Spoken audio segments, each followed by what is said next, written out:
Hey guys, Matt here again with another stock video. This time I'm going to go into GameStop again. Now with the earnings call on 12/8, there's a lot of speculation around a ton of different items with GameStop and why people are so bullish on this right now and why it looks like it's going to be such a great opportunity. I want to jump into this. I want to let you know that this video is going to be longer than my other usual videos because there is a lot to cover. I want to give you guys some history so you guys understand all the context, but I also want to give you guys all the new speculation rumor mill type stuff so you can make a decision on your own whether you think it's bullish or if you see the bearish trend, and just to help you better make the decision on whether you're going to invest in this or not. And so I'm going to have the clickable links so that you can skip to any part that you want. If you want, you can go straight to the end. That's no problem. I just ask that if you're truly interested in GameStop and you want to see everything, that you stick through the video so that you gain a better understanding of what's really going on. All right, guys, with that, let's jump into the video.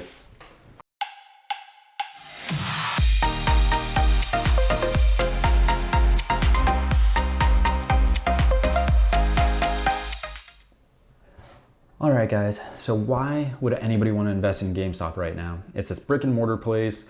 It's clearly not making as much revenue as it used to, and it doesn't seem to be going digital like everything else is in the world. Why are people paying attention to this? Isn't it just going to go bankrupt like everyone else that's being stubborn about retail? Well, it probably would have if someone by the name of Ryan Cohen hadn't stepped in.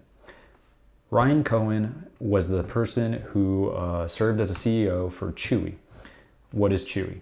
Chewy is an online sales brand for pet supplies and anything basically to do with pets. Imagine an Amazon.com for pet supplies.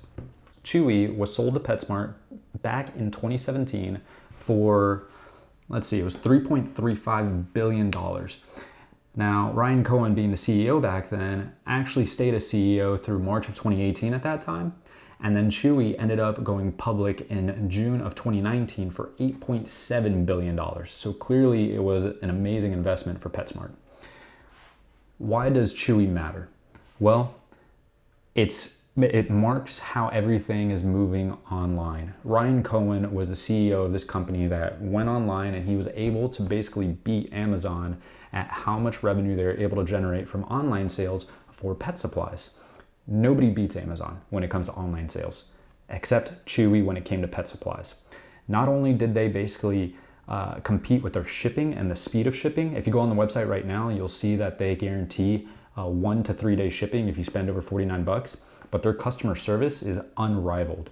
So they actually pledge to answer in 4 seconds or 2 rings. And then they do a bunch of really, really nice things that typically you won't see of a company, such as send birthday cards, anniversary cards. If your pet happens to pass away, sympathy cards. They also send free paintings of your animals to you occasionally, which apparently gives them that 97% satisfaction rate, which people love and then end up becoming very brand loyal to Chewy instead of going to Amazon. So Ryan Cohen was at the head of all this. He is an online entrepreneur and he knows what he's doing around this space.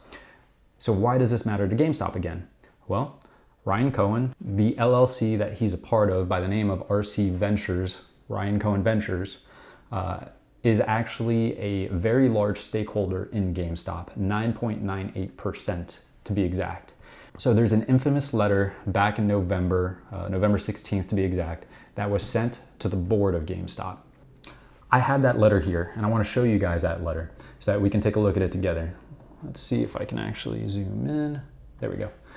All right, so here's that letter, RC Ventures LLC, November 16th, 2020. So why did he send a letter, especially why did he send a public letter to the board? Why not handle this privately? Well, he actually goes into that in the letter itself. He talks about how, given that our attempts to privately engage with you since the summer have yielded little progress, we feel compelled to send a clear message to the board today. GameStop's leadership should immediately conduct a strategic review of the business and share a credible plan for seizing the tremendous opportunities in the rapidly growing gaming sector. If Ryan Cohen sees a tremendous opportunity and owns 10% of the company now after having done such a great job with Chewy, there's probably something there to be had. So let's jump into it more and see what it is that he sees about GameStop.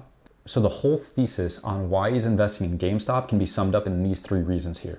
The gaming industry is experiencing explosive growth, with the global gaming market expected to be $174.9 billion this year and reach $217.9 billion by 2023.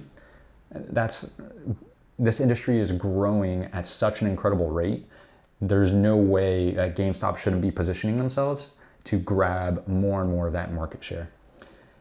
And how else would they do that than any other way by leveraging their already existing strong brand with such a large customer base and 55 million power-up members.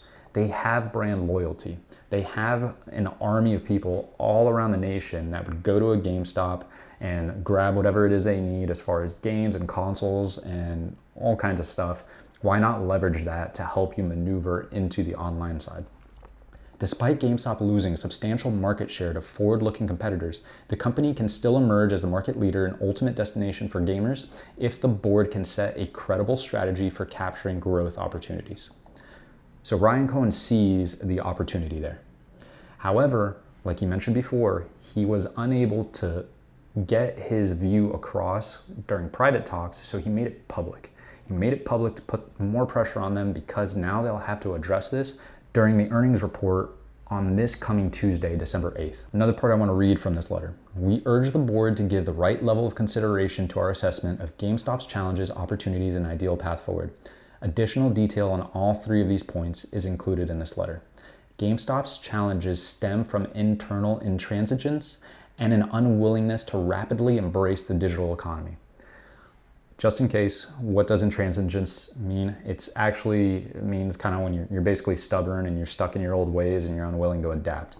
This may be seen as somewhat of a slight against the current CEO, George Sherman, who has a bunch of experience in brick and mortar, previously with Advance Auto Parts, Best Buy, and Target. And not to say those companies aren't wildly successful. However, this CEO is so entrenched in a brick and mortar mentality, he doesn't necessarily have the forward-thinking ability to push GameStop into the online and transition where gaming is going. So Ryan Cohen, on the second page of his letter, goes further into what it is that GameStop is failing to do. Everything from their revenue declining to their earnings before interest, taxes, depreciation, amortization has gone down, how their net income has fallen off, all these kind of different facts regarding how GameStop is just more or less doing a very poor job at making sure that they're going to last another decade or more, or even another year. And so he transitions into an action statement here. GameStop's leadership must promptly pivot from a brick and mortar mindset to a technology-driven vision. All right, so we know what he wants to do. He wants GameStop to go online. How exactly does he define that? On the third page, he goes into exactly how he intends GameStop to do that if they take his advice. So the first bullet point, he goes into more or less get rid of the brick and mortar locations that aren't producing the same amount of revenue as some other possible locations. So closing down some physical locations. On the second bullet point, he goes into getting rid of some non-core operations in Europe and Australia. In the third bullet point, he goes into how this coming console cycle right now with the PS5 and the next Xbox coming out can basically provide the cash flow they need to finance the transition into this digital pivot. And in the fourth bullet point, he basically summarizes it and says, you take these three bullet points and this is how we end up financing and pushing all of this to do what it is that needs to be done to keep GameStop alive. And then he moves into his last action statement. We urge GameStop to adopt the right roadmap to value creation now. So with this earnings call on Tuesday, I'm very, very interested to find out how it is they're going to address this letter. All right, so that's the context section of this video. Now I want to jump into some of the rumor mill speculation items that are going on right now that I want to make sure everybody else is aware of. So first off, as always, I usually go through Wall Street bets because there are some people on here who do some really good due diligence and point out some really good things as they happen. And I love leaning on these folks to keep me and be able to keep you guys at the forefront of everything it is that's going on. So Using, I'm not sure how to say this person's name, but IMM_UOL 1819's post, they go into the rebranding that GameStop is going into right now. So it looks like they noticed that GameStop's LinkedIn, Facebook, and I believe it's Twitter page have changed their logo.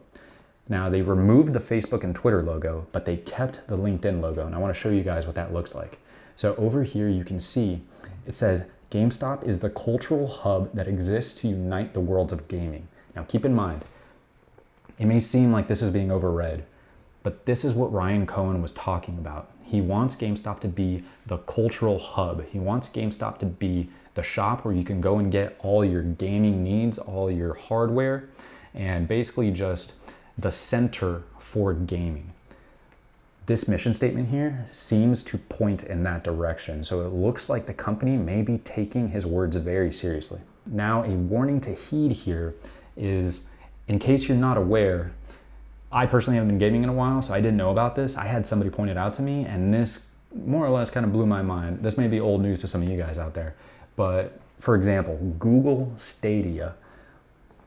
Stadia is a console-less way to game. These are all big name games, and Google can offer all of this at $10 a month subscription with no console. If you want to play this on your TV, all it costs is $130 for the controller and the plug-in behind the TV, as opposed to going out and getting a console for $500. So instead of leaning on this hardware that costs $500 to process these games and handle the graphics and keep the hardware cool with the fans and everything, you're basically using the hardware that Google has available through internet and just basically projecting the image onto your screen and using the controller that you buy for $130. Or you can do it online and then you're just paying the $10 subscription. So this is a far cheaper way to play all the up and coming games without a console. Not only that, Prime Gaming from Amazon is doing the same exact thing. They're coming out with their own online version, console-less version of being able to play all these big name games. So this may be the last console cycle. If GameStop doesn't take Ryan Cohen's words seriously, they may be doomed to fail. However, I think from what I see with the rebranding, they're actually taking him seriously, and that this is the major moment where GameStop pivots. So GameStop has been trending upward if you take a look at the stock. I think it's currently trading around, if I'm not mistaken, about 17 bucks right now, which is still, in my opinion, a bargain for what it's going to be worth in about 3 to 4 months. Another thing I want to point out that somebody else on Wall Street Bets pointed out by the name of CPT Hubbard. They actually go into the GameStop site listing tons of several new positions. So here's an example. This is the link to their website where they hire. So they have a bunch of new postings from November, basically mid-November to now, that actually apply to internet sales and pivoting to digital. So for example, I'm just going to go to his summary. There's an omni-channel site and visual merchandising director. There's a position for online category analyst, a position for director of digital marketing, a position for a director of strategy and enterprise program management, a position for advanced software engineer, a manager of strategic sourcing, IT, and a senior solutions architect. So all of this having to deal in some capacity with pivoting to online. So like I said, it looks like they're really taking this seriously, and I have a feeling that when they address this on the earnings call on Tuesday, they're probably going to start pointing in the direction saying that this is going to be their plan, this is what they're going to do, and they're taking the words very seriously, and this is their goal moving forward. And I can't wait to hear about the roadmap that they lay out explaining how exactly it is that they're going to accomplish that. So with all of this information, I'm very bullish on GameStop. This is probably the stock that I'm actually the heaviest invested in. And I think it's primed for explosive growth right now. Tell me what you guys think. Leave a comment, like the video if you enjoyed this information. If there's anything that you'd like to add to the conversation, I love reading all the comments, replying to everybody, and continuing the conversation down below. That's all for today. So till next time, guys, see ya.